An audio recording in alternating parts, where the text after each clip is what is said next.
민주당 박영선 서울시장 후보와 국민의힘 김종인 비대위원장이 때 아닌 별 논쟁을 벌였습니다. 박 후보는 과거 김종인 위원장이 자신을 큰 별에 비유했었다고 밝혔는데요. 김 위원장이 별의별 소리를 다한다며 이를 부인한 거죠. 결국 박 후보가 당시 영상까지 공개했습니다. 관련 내용을 조익신 반장이 정리해봤습니다.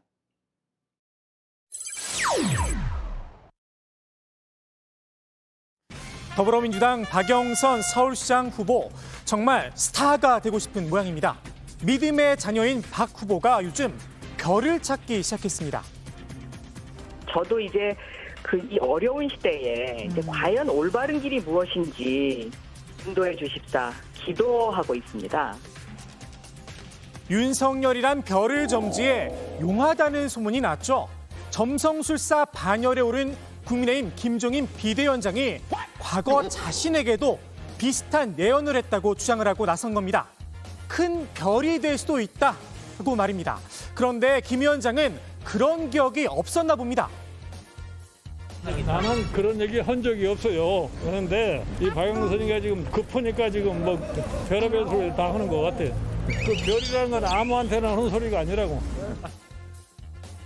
아무한테나 하는 소리가 아니다. 박 후보, 별이 되려다 아무나가 된 겁니다.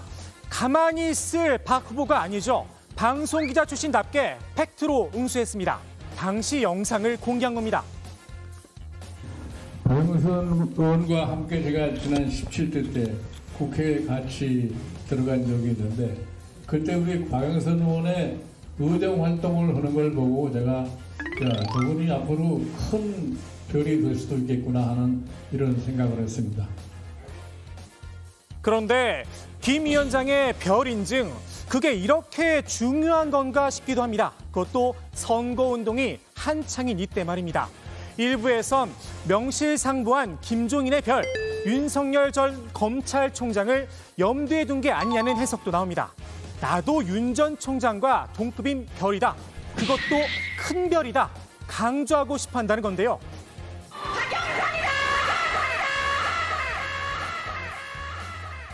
그 이유, 이번 선거를 인물 대결로 끌고 가고 싶어하는 마음 때문인 듯합니다. 그도 그럴 것이 문재인 대통령의 서울 지역 국정 지지도 30.4%에 그쳤습니다. 민주당 지지율보다는 높았지만 국민의힘 지지율보다는 낮습니다. 국민의힘이 주장하는 정권 심판론에 힘이 실릴 경우 돌파가 쉽지 않은 상황입니다. 당내 일부에선 여론조사는 믿을 게 못 된다며 이른바 샤이 진보에 기대를 걸고 있죠. 온 여론조사는 거의 신뢰성이 없는 조사입니다. 국민들을 호도하는 거거든요. 하지만 이 역시 실체가 불분명합니다. 지난해 총선 때였죠. 샤이 보수를 주장했던 국민의힘, 그 결과는 아시는 대로입니다. 시중의 여론조사기관에서 하는 것과는 다른 결과가 나오고 있습니다. 구체적인 수치를 말씀드릴 수는 없습니다만은 숨겨져 있는 표들이 많이 있습니다. 민주당에선 여론조사 결과와 실제 투표 결과가 큰 차이를 보였었죠. 지난 2010년 서울시장 선거와 2016년 서울 종로 총선 때를 이야기하곤 하는데요. 여론조사 전문가들은 그때와 지금은 조사 방식이 달라졌다는 입장입니다. 지난 2017년이었죠. 휴대전화 안심번호가 도입되면서 기존의 유선전화 방식과는 샘플 자체가 달라졌다는 겁니다. 서울 마포구 상암동에 사는 50대 남성. 이렇게 대표성을 띈 번호를 이동통신사에서 받을 수 있게 됐다는 설명입니다. 샤이 진보의 존재를 믿기보단 지지율을 매일 2%포인트씩 끌어올리겠다는 박영선 후보의 말이 더 현실성 있게 들립니다. 그러기 위해선 산토끼를 잡아야겠죠. 스타가 돼서 말입니다. 민주당 내에선 재보선은 집토끼를 잡는 게 중요하다고 주장하는 분들도 있습니다. 투표율이 낮은 만큼 강력한 지지층 결집이 먼저라는 겁니다. 그런데 집토끼 몰이 방식이 이런 수준입니다. 지금 서울시장 보궐선거와 부산시장 보궐선거를 왜 합니까? 바로 그 성범죄, 추문에 의한 이 선거를 치르지 않아도 저 말씀 한 번만 더 들으면 100번 예, 들어요. 문제는 처음에 국민과의 약속을 했던 바대로 중대한 잘못으로 직위가 상실되기 때문에 후보를 내서는 안 된다 이 말입니다. 이런 부분이 바랍니다. 진작에 해방이 되었는데 자꾸 일제시대 이야기 하시니까 좀 그렇고요. 글쎄요, 민주당이 집토끼를 잡겠다고 한 행동들, 산토끼를 국민의힘에 몰아주고 있는 게 아닌가 싶기도 합니다. 제일 속이 타는 건 역시 박영선 후보 본인이겠죠. 별이 되고 싶은 박 후보의 심정, 일면 이해가 갑니다.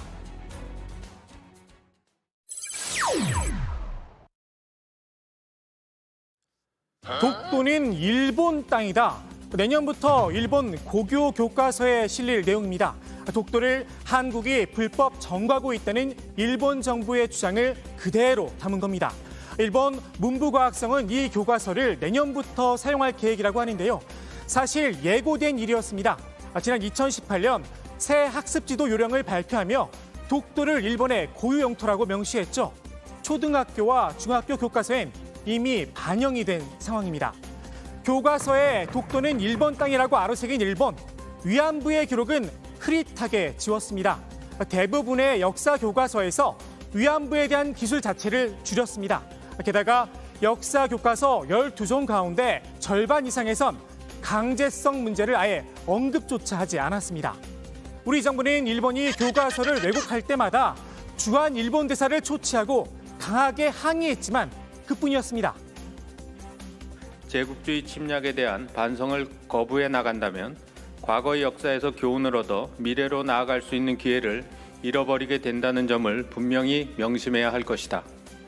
초등학생들에게까지 그릇된 역사인식에 기반한 잘못된 영토관념을 주입함으로써 한일 양국의 미래지향적 관계 발전에 부정적 영향을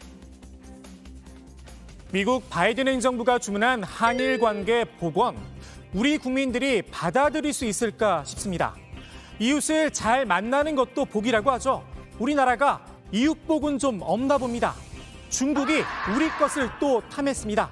한복, 김치에 이어 이번엔 삼계탕입니다. 중국의 최대 포털 사이트죠. 바이두가 삼계탕이 중국에서 한국으로 전래됐다고 주장을 한 겁니다. 고려 인삼과 영계, 찹쌀을 넣은 중국의 오랜 광둥식 요리라면서 이게 한국에 전해져서 궁중 요리가 됐다고 설명을 해놨습니다. 그런데 고려삼, 이건 누가 뭐래도 우리나라 건데 이걸 넣은 음식이 오랜 광둥식 요리라 조만간 고려 인삼도 원래 중국 것이다 주장하는 게 아닌가 싶기도 합니다. 만물 중국 기원설이라고 하죠. 우리나라 문화만 대상으로 삼은 건 아닌 듯합니다. 심지어 이탈리아의 대표 음식 피자도 탐을 냈습니다. 하지만 13세기에 이탈리아 여자 사람이 있잖아요. 마르코 폴로.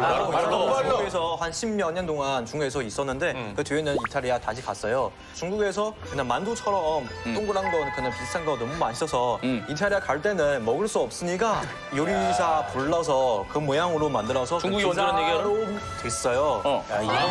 진짜 그랬어요? 피자니까 반으로 접으면 큰 만두가 되는 만두 만들라고 했는데 그냥 실패해서 그냥 피자로. 최근엔 영어도 중국의 방언 가운데 하나다 이런 주장이 나오기도 했는데요. 중국이 기원설을 부인하는 게 딱 하나 있긴 합니다. 그것도 정부가 직접 나서서 말입니다. 바로 황사입니다. 对其起源等作出结论，需要以科学监测和综合分析为前提。根据中国监测机构分析，此次沙尘天气源自中国境外，中国只是途经站。 황사의 기원은 몽골이란 건데요. 미국 항공우주국 나사가 지난 15일에 찍은 위성 사진입니다. 중국 대륙이 누런 먼지로 뒤덮여 있는데요. 나사는 중국 북서부 타클라마칸 사막에서 발원한 황사가 강풍을 타고 동쪽으로 날아갔다 밝혔습니다. 황사의 기원, 중국이 맞다는 겁니다. 일본과 중국, 정말 가깝고도 먼 이웃인 듯 싶습니다. 오늘 국회 발제 이렇게 정리합니다. 박영선, 스타가 되고 싶다. 김종인과 별의별 논쟁.